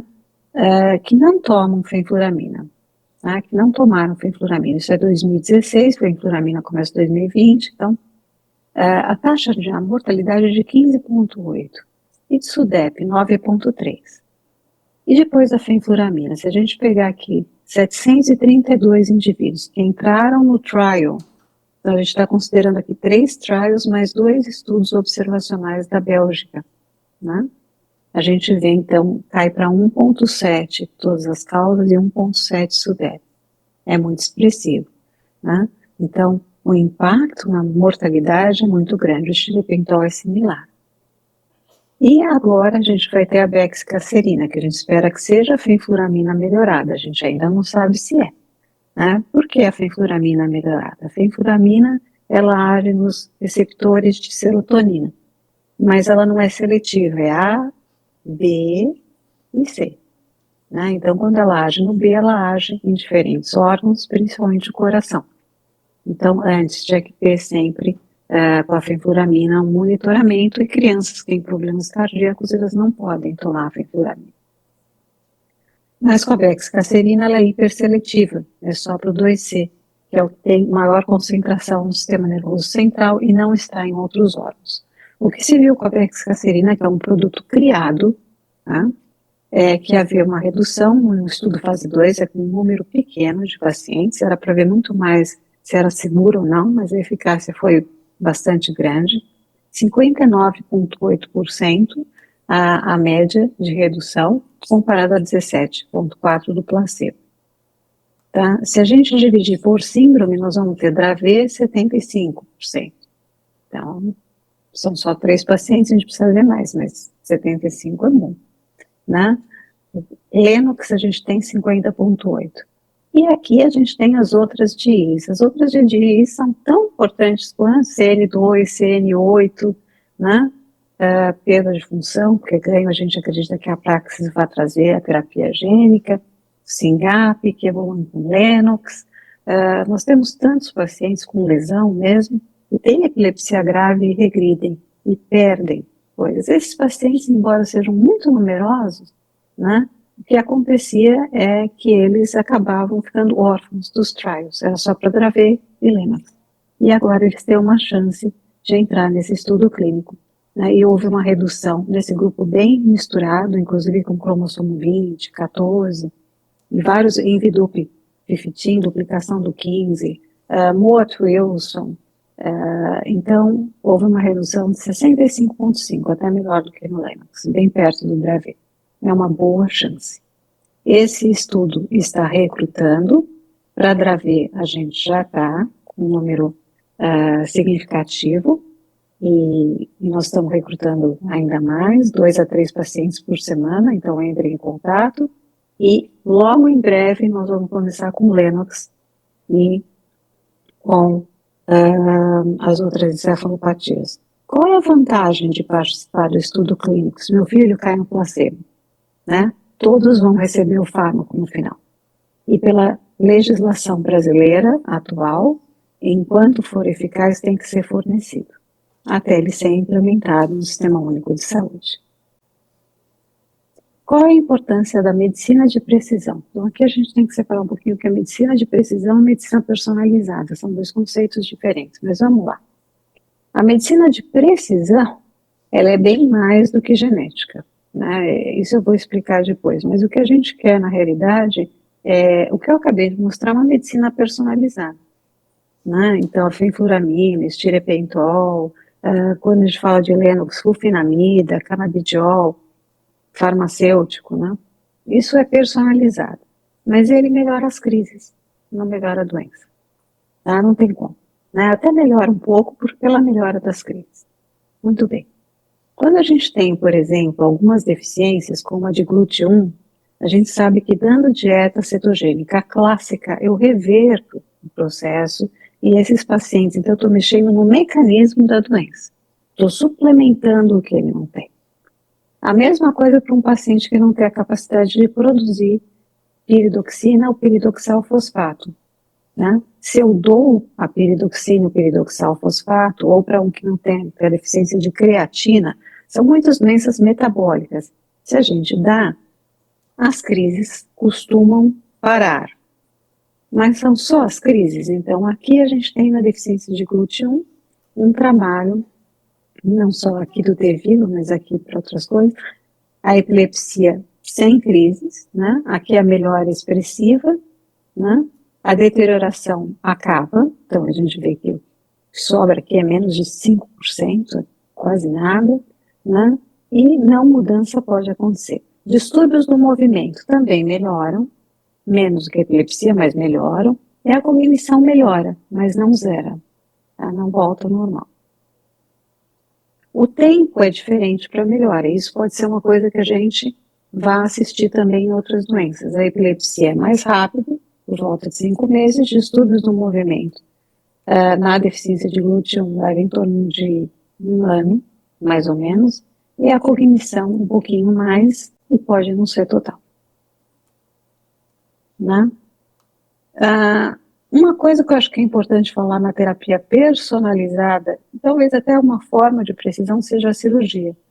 Uma vez que seja possível a cirurgia, ela deve ser feita. Tá? Ela é um tratamento personalizado, ela dá melhora de qualidade de vida e ela dá com certeza a melhora dos déficits. É uma chance de recuperação. Né? E a gente ainda vê no Brasil muito medo da cirurgia e não da deterioração que a doença vem causando. Como que eu vejo o futuro do ponto de vista de aconselhamento e tratamento personalizados para as epilepsias raras? Então, esse é um ponto de vista pessoal baseado nas evidências que existem. Bom, se a gente falar de síndrome, vamos falar síndrome dos espasmos epiléticos do lactente.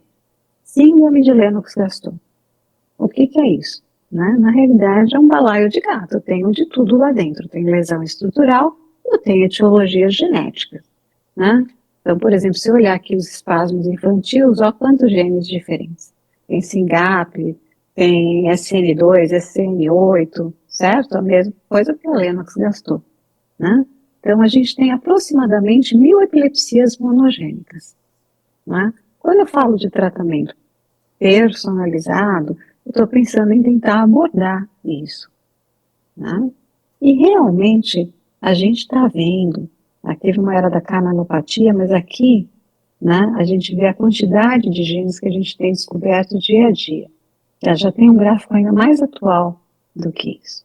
Né? Ao mesmo tempo que a gente caracteriza o fenótipo, a gente tem mais e mais genes. Por exemplo, há muito tempo atrás, epilepsia com crise mioclônico-atônicas, a gente falava assim, provavelmente genética. Hoje a gente sabe que a genética já tem um monte de gene identificado.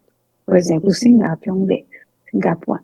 Tá? Então, esse grupo aqui, que era provavelmente, cada dia mais, então a coisa vem evoluindo. O que eu estou querendo dizer é, o que eu espero é que com cada vez mais a genômica, a gente vai identificando e entendendo a função do gene. Porque só tem uma variante, os pais já sabem, pode ser um VUS de significado incerto.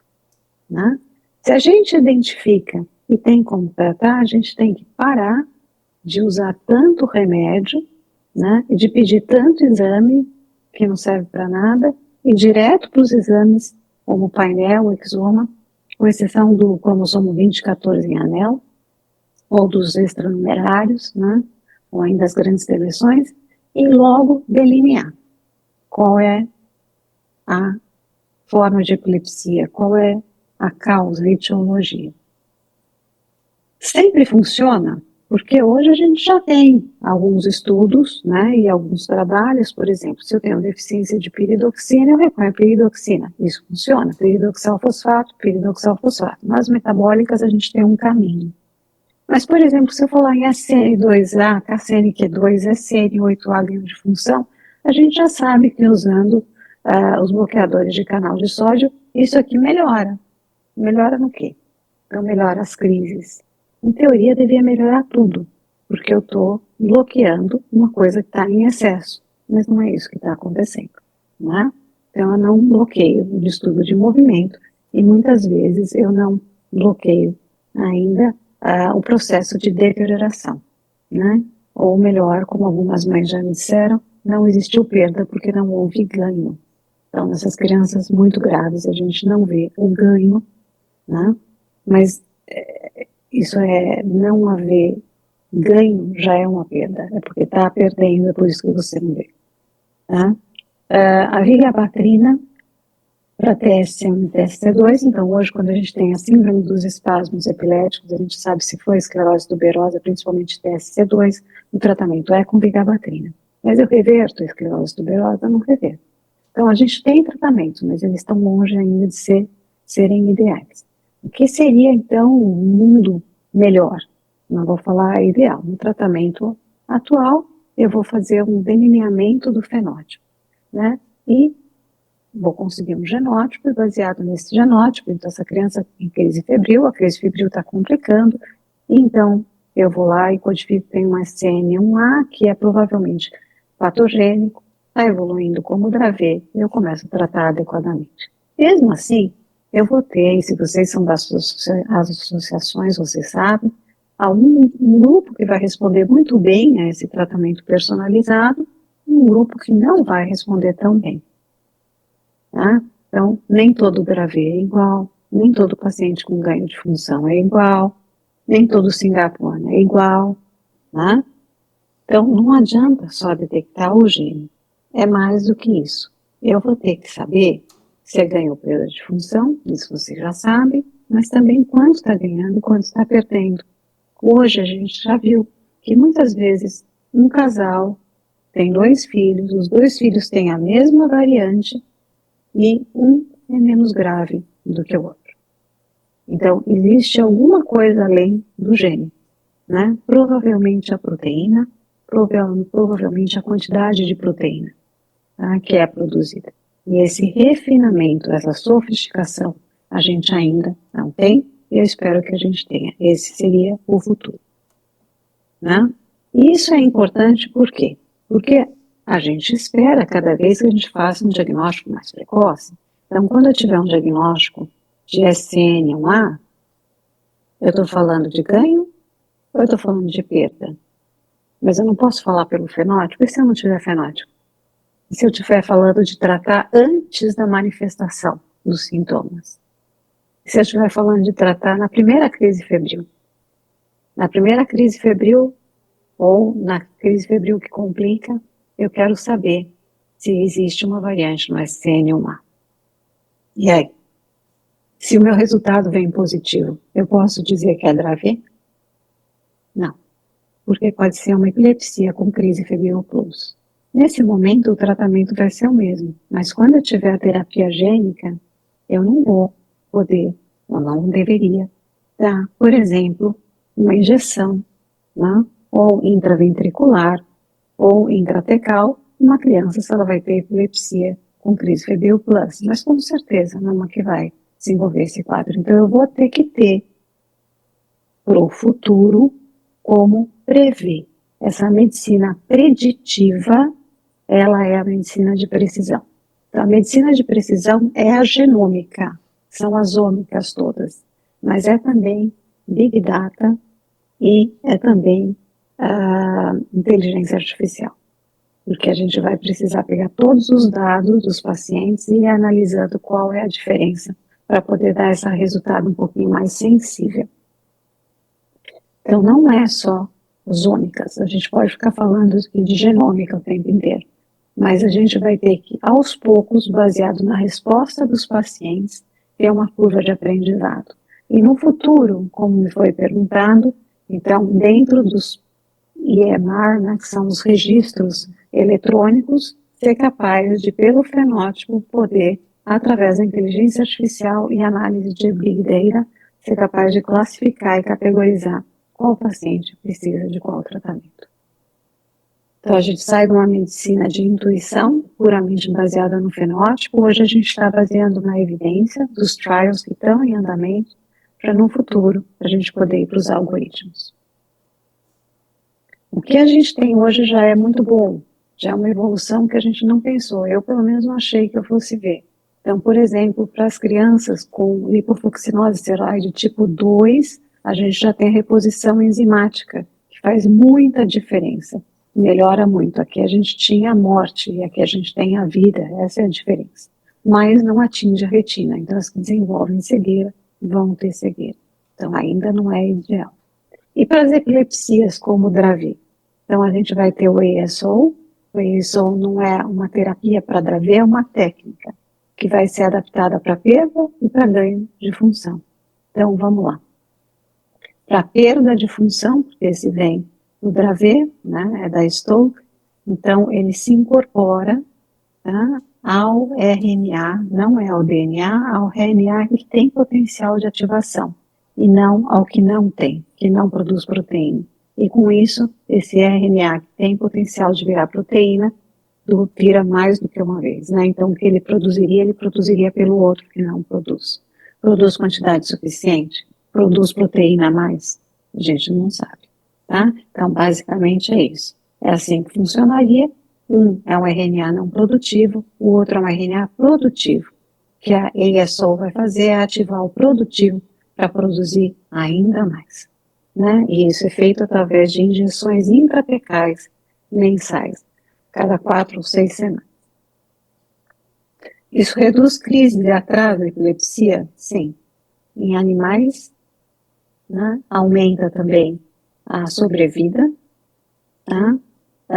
Tem uma relação com a dose, tá? E se mantém ao longo do tempo. Melhora global do desenvolvimento e já existe um estudo já bem pormenorizado das crianças que entraram no trial da Stoke, uma ESO para Dravet, mostrando a melhora cognitiva em diversos aspectos. Aqui é só o brief P, é para as crianças muito pequenininhas a melhora do funcionamento cognitivo de lobo frontal ou das funções executivas. Além do ASO, existe alguma outra terapia que eu vou um pouquinho mais rápido? Existe, de ativação do DNA, né? Ninguém vai mudar o DNA, né? Isso é uma outra técnica. Esse aqui a gente vai ter um DNA viral, que é reconhecido pela célula, que não é tão inteligente assim como um DNA normal, e que vai ser incorporado como um episoma. Uma vez incorporado, então ele passa a agir, tá? Tanto gerando para o RNA normal, como para o não, que não é ativo. Em animais, em ratos, de novo a mesma coisa, melhora das crises, diminuição da mortalidade, tá? E em primatas, que é mais importante esse tipo de estudo, porque nos representa melhor.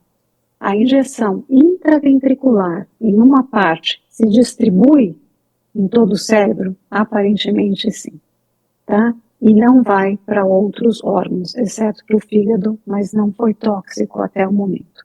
Então já existem crianças, esse estudo já está em andamento, recebendo injeção intraventricular.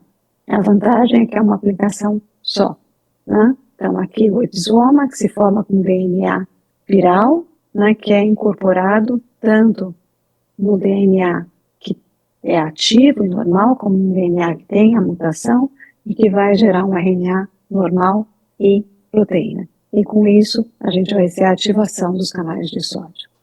É muito? É pouco? Ativa demais? De novo, as mesmas perguntas continuam. Melhora suas crises? Não. Há uma melhora, já tem resultados que estão para ser publicados, há uma melhora significativa também na função cognitiva. Não me parece até o momento que houve superioridade de uma técnica ou de outra, mas esse é o presente. O que falta para isso ser uma rotina na prática clínica? Bom, primeiro o diagnóstico. A gente vai ter que ampliar o acesso ao diagnóstico, ter infraestrutura para análise, né, capacitação profissional, e isso vai ter que ser sustentável. Tá? Além disso, tendo terapias direcionadas, a gente vai ter que saber um pouquinho mais sobre os mecanismos moleculares. Quer dizer, não adianta eu ter uma terapia se o seu filho vem com uma variante de significado incerto. Eu vou ter que associar isso ao fenótipo, eu vou ter que ver se essa variante me dá ganho ou perda de função. Então, realmente, a gente vai ter infraestrutura para análise fisiológica, não é só a genética. De novo, é ver o que essa variante causa, ou se ela não causa nada. Ela é um achado, vocês sabem que isso é comum, né?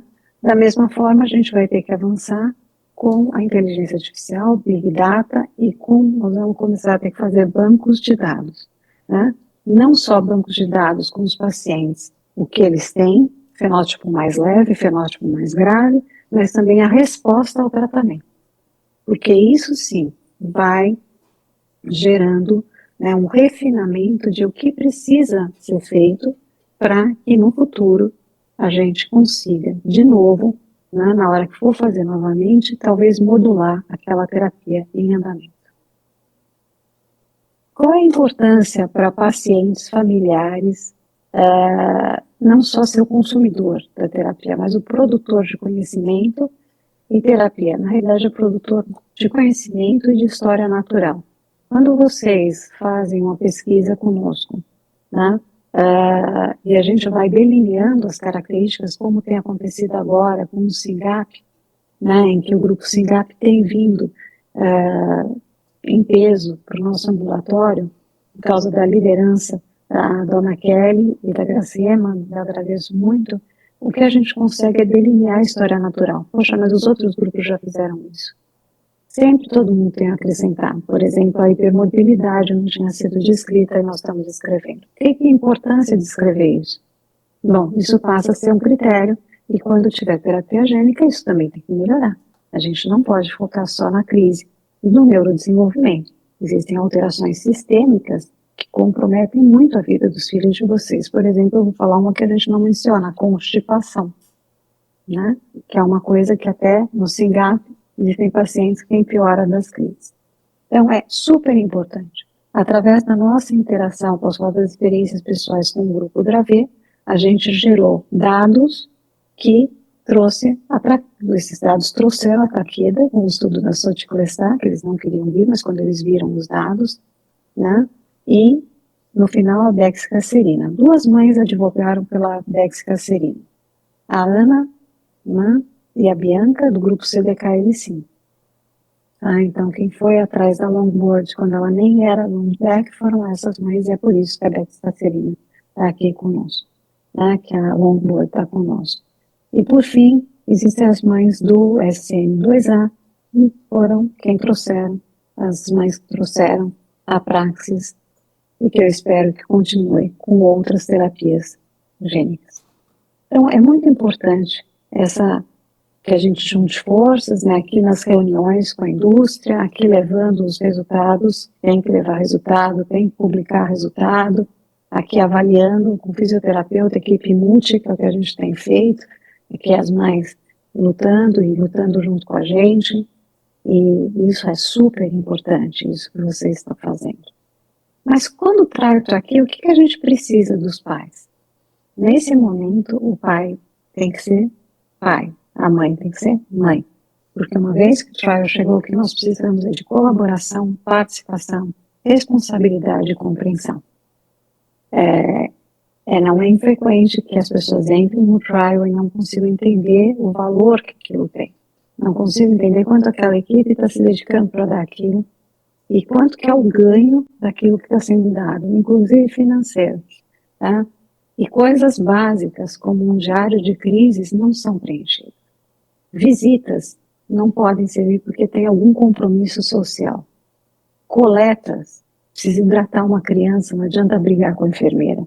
Se ela vem não hidratada, porque a mãe não quer gastar fralda, nós não temos o que fazer. Contatos, tem que responder. Internação, tratar a equipe da melhor forma possível. Essa equipe está incorporando um trabalho pela qual ela não vai receber, né? Por quê? Porque ela acredita no Sistema Único de Saúde e que é o melhor para o seu filho. Então, infelizmente, esse é o momento de virar mãe e pai. Nós temos mães que são super estrelas, mas que, infelizmente, na hora de preencher um diário de crise, chegam com 47 dias faltando. Não há como manter no estudo essas mães. Tá? Então, existe uma hora de brigar, existe uma hora de colaborar e saber o que está acontecendo. É um sacrifício muito pequeno pelo ganho que uma criança está recebendo terapia gênica, uma terapia que vai custar 7, 10 milhões, pode quebrar um país, como está acontecendo na Irlanda. Uma mãe tem que fazer, um pai tem que fazer, para nos dar dados precisos de eficácia. Por que incentivar investimentos em pesquisa e inovação? Bom, porque os clinical trials, eles estão crescendo no Brasil, então há um despertar para isso, e é um grande exemplo o que aconteceu na atrofia espinal. Então veio a ESO, tá? Foi feito o trial no Brasil, e ele já foi incorporado pela Conitec. Depois o Esperanza, que é justamente a terapia intraventricular, e que foi uma parceria com o Ministério da Saúde. Então, o país ajudando, compartilhando riscos, né? Mostrando que é um governo flexível e disposto. E, finalmente, a Fiocruz produzindo a medicação. Então, a Fiocruz hoje, ela está produzindo o ESO, né? Para atrofia, não vai quebrar o tempo que a empresa tem no Brasil de forma alguma, mas o ESO é uma técnica. E se vai para atrofia espinal, no futuro pode ir como terapia para outros pacientes, por exemplo, para as epilepsias raras. E quando isso acontece, bom, a gente começa a fazer diagnóstico mais precoce, a gente educa os clínicos de como fazer o diagnóstico pelo fenótipo, e no final isso acaba sendo incorporado ao SUS. Então a gente tem um ótimo exemplo. Além disso, a gente vai ter uma coisa de que o Brasil todo está muito orgulhoso, que é o CAR T-Cell Therapy, que seria uma terapia extremamente cara para leucemia e linfoma, e a Faculdade de Medicina da Universidade de São Paulo, Campus Ribeirão Preto, desenvolveu o CAR T-Cell no Brasil. Então, hoje, esse estudo já trata 81 pacientes em 5 centros de referência, né, e vai ser produzido junto com o Instituto Butantan. Tá? Muito bem, então o Brasil tem potencial para participar e para produzir. E todas as nossas, a Anvisa, o Conitec, eles estão querendo muito participar deste processo, embora não seja ainda muito fácil. Né? Então, quando um clinical trial é feito aqui, é por isso que a gente tem que advogar para ele vir, senão ele vai ficar na lista esperando depois remédio novo, fantástico, e fica 2 anos esperando. Quando ele é feito aqui, imediatamente a Conitec já fica ciente, o dossiê é enviado do que foram os nossos resultados, e a chance de incorporação rápida é maior. Se ele não é feito aqui, a chance é menor. E uma vez que ele é incorporado pelo SUS, já que o SUS é universal, o acesso para mais de 200 milhões de pessoas. Certo? Então é isso. O presente já é bastante revigorante. Fazer parte do que está acontecendo é uma coisa muito, muito especial. E eu espero que vocês participem ajudando nos trials e advogando, como sempre tem feito. E a nossa parte, a gente vai continuar lutando pelos pacientes e pelos estudos clínicos e pela pesquisa no Brasil. Muito obrigada.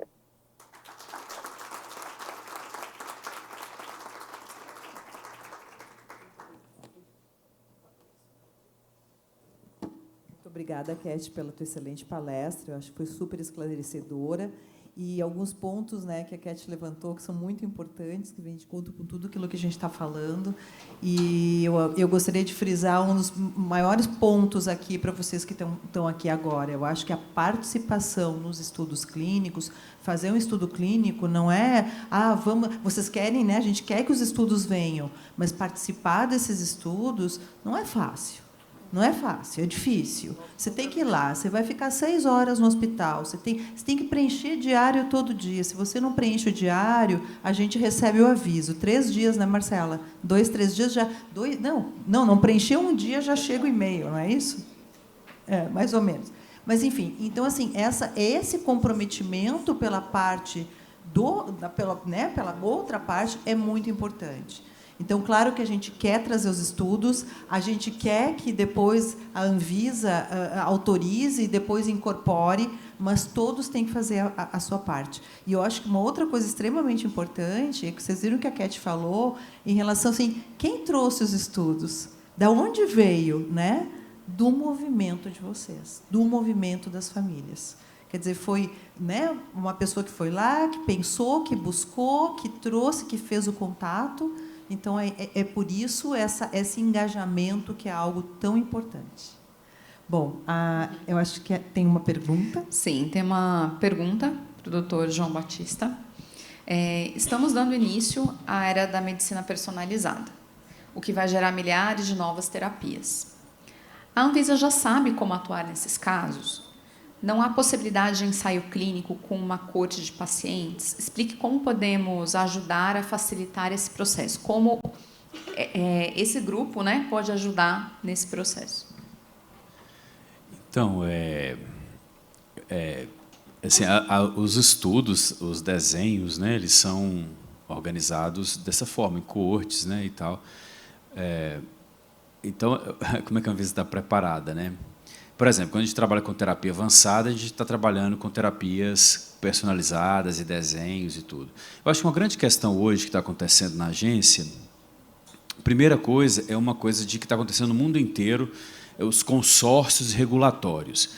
A agência brasileira com a americana, com a europeia, com a japonesa, com a chinesa, juntos, tentando harmonizar as questões para que a gente possa... Esses ensaios de doenças raras, personalizadas, é muito importante... que eles são multicentros. Não tem como o Brasil fazer sozinho, mesmo os Estados Unidos sozinho também, porque quanto maior quantidade de países participar, mais N você vai existir. Então, é muito importante isso para a gente fazer esse padrão.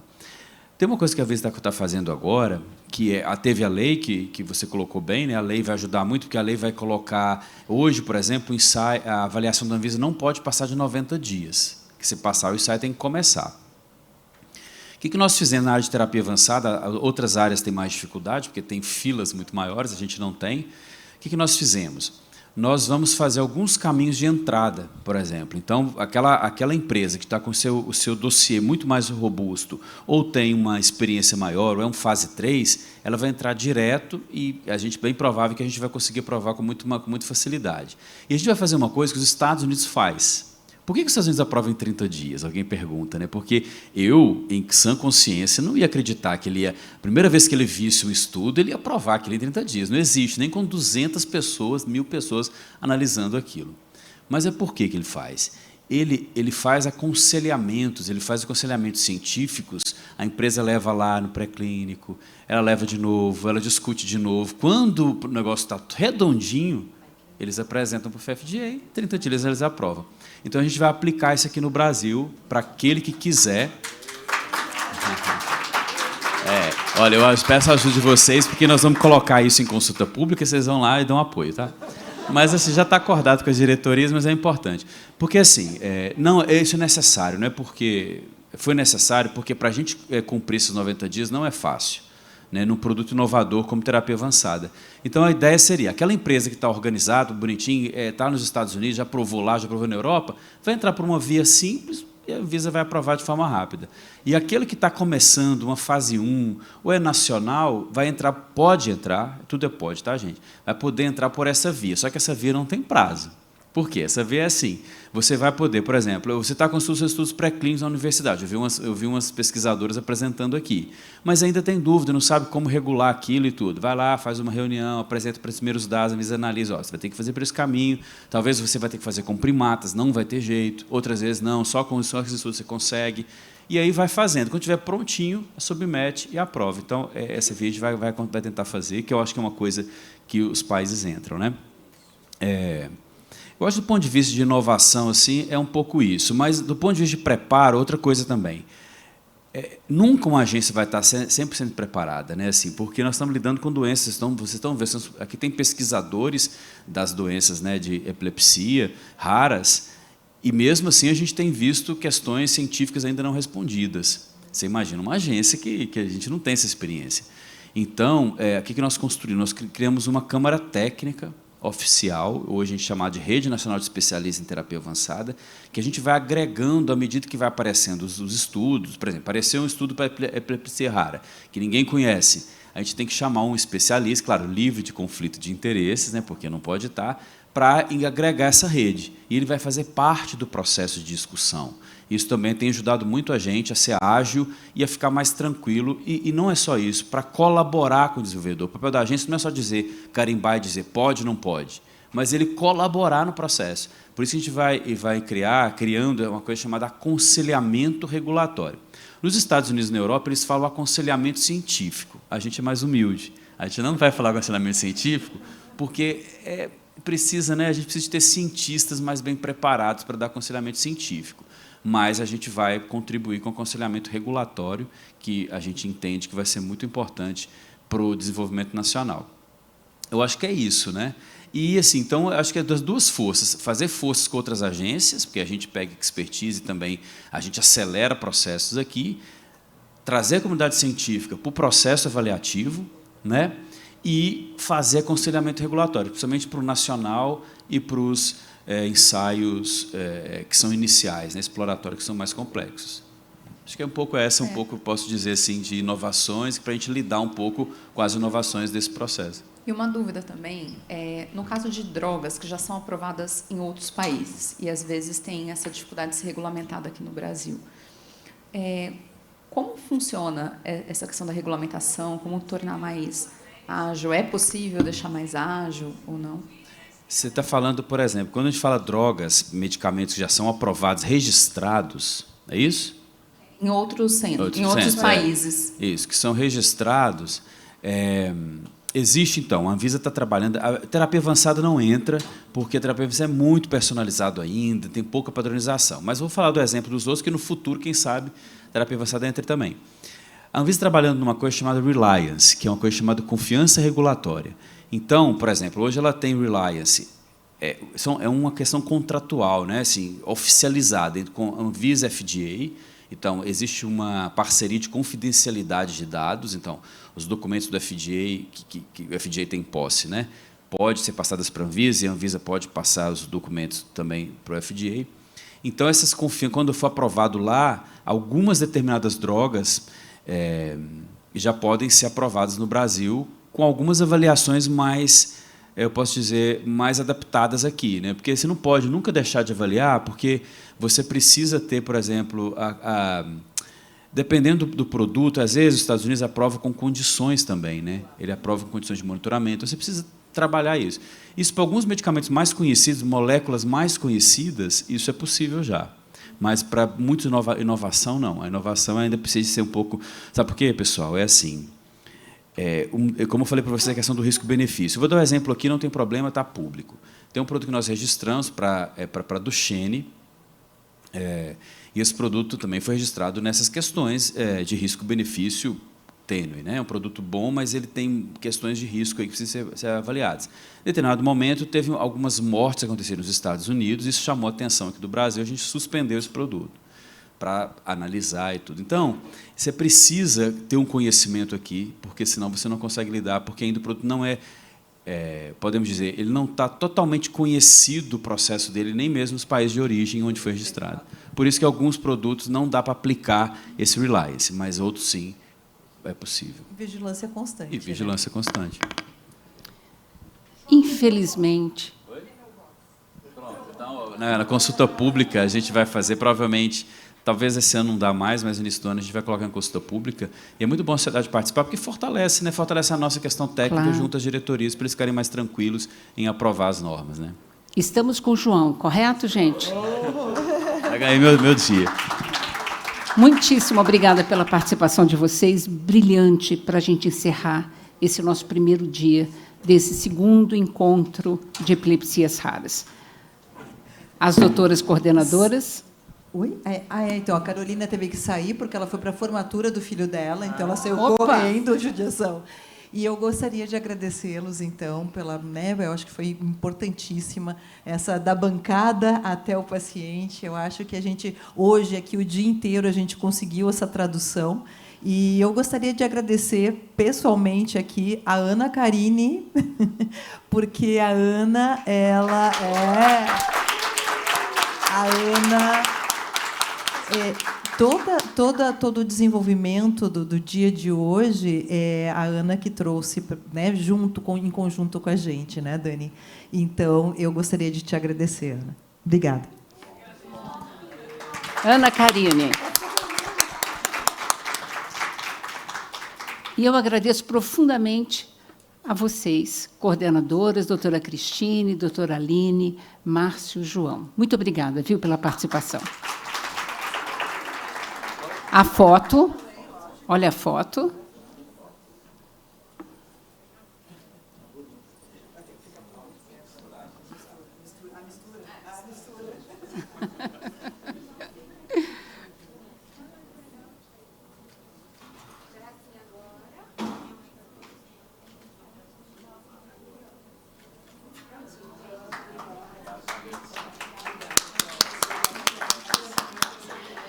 Olha, eu peço para vocês não irem embora ainda, porque antes vamos fazer o sorteio aqui, mas do tablet. Mas antes do sorteio do tablet, eu quero dar um aviso para vocês. Olha, é mega importante.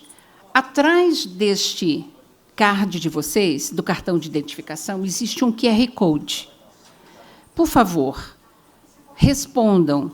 Acessem esse QR Code, tem uma pesquisa de satisfação. É muito importante para que a gente possa, né, Daniel?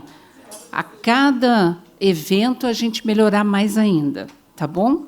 Quero aproveitar e agradecer mais uma vez a nossa gratidão aos patrocinadores, Platinum, Praxis e Livanova, Silver, UCB, Bronze, Prate Dona Duzi, também aos nossos parceiros e apoiadores institucionais, Febra Raras, Casa Hunter, Fundação Simons, Liga Brasileira de Epilepsia e Raras Cro.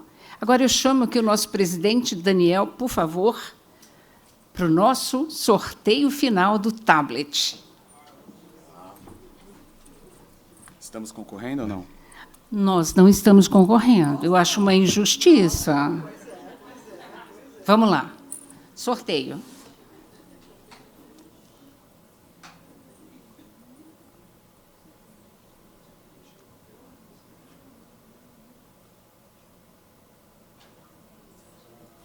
Seis. Está aqui? Não está o número 6? Ah, é meu, então? Não vale, né? Vamos de Fica novo. para amanhã. Mais um sorteio. Não, mais um. Alguém tem que ganhar hoje.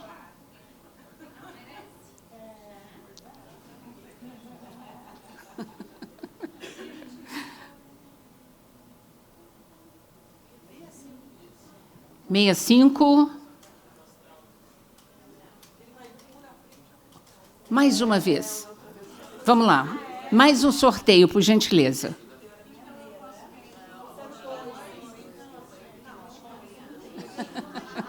Já está todo mundo ali citando os números, ó. «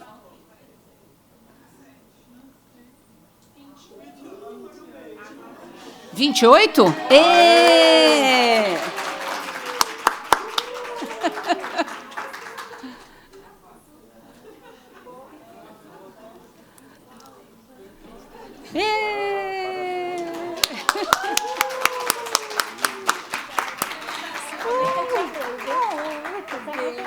Obrigada. Como é seu nome?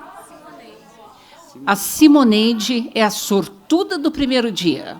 Muito obrigada.